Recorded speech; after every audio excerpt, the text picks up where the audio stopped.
Hey, welcome back to Sober Now. I'm Jim Lopp here, and today I'm going to tackle kind of a tricky question, which is how do I grow spiritually in the context of any form of recovery? I hate prefacing myself, but I notice that when I talk about spirituality, I tend to. I always explain to people that I'm not a religious person because we tend to confuse spirituality and organized religion. And so I don't claim to be an expert on either. I have, in the context of my own recovery, accumulated a lot of things that work for me, and progressively they've become a lifestyle. And so I share those with folks.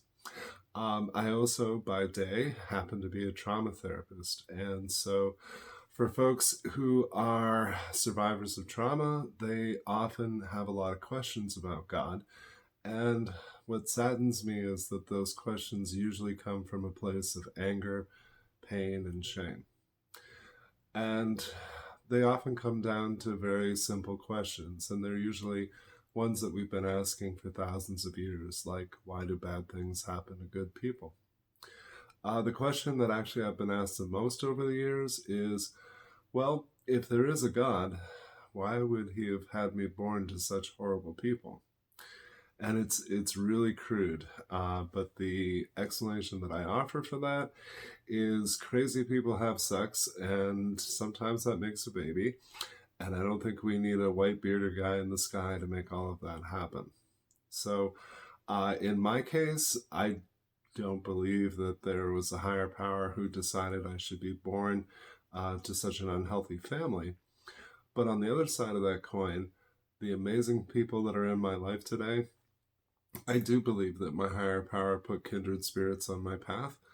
And alternatively, if I didn't believe that, I would have to think that I'm so clever that I went out and found them all. So I'm not a big believer in coincidence, and I'm not a big believer in luck. I would have to question what it is that causes luck. So, what I've learned about spirituality are a handful of things. The first of which is what my friends in AA taught me, that religion's for people who are afraid to go to hell, and spirituality is for those of us who have already been there. The first time I heard that adage, I immediately heard Pat Benatar singing in my head. The song is Hell is for Children, and the song is about growing up with abuse and neglect. And I've noticed that some of the most devout atheists that I've met are people who suffered terribly as children. So I started piecing these things together. And then in college, I ended up having to take a philosophy class, which is, usually a bunch of old dead white guys telling you that there isn't a God. Um, and that was interesting. On top of the many other ways that I have struggled in my life, I also happen to be a minister's son. And so I spent a lot of years growing up in the church, learning about the love of our Father, learning about a whole lot of dogma and rules and rhetoric that were steeped as tradition. And none of those actually worked for me. So while I couldn't get into organized religion, what I discovered is that 12-step programs and sometimes group therapy, very often chosen family, and the kind of spiritual people that are in my life, well, they constitute disorganized religion. And it's delightful, and they're good people, and they're open to whatever works for you. And so for me, spirituality is about connection. It's about having a relationship with something that's more powerful than myself, whether that's chosen family and friends, or nature, or a 12-step program. It can be absolutely anything. But the key is it's something that makes my life better.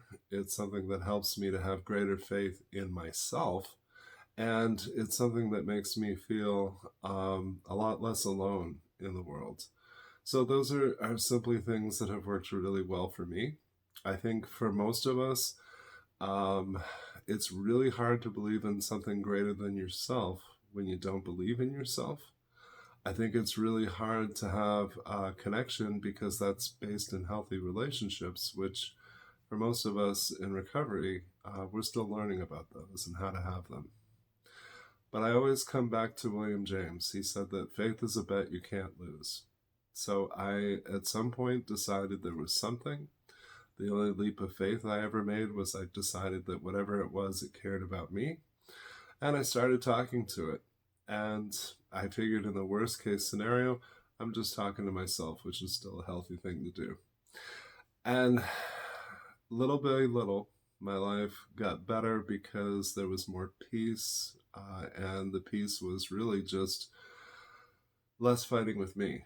My life got better because I experienced more gratitude. I was aware of the things in my life that were good, and I caught myself quite often taking those for granted.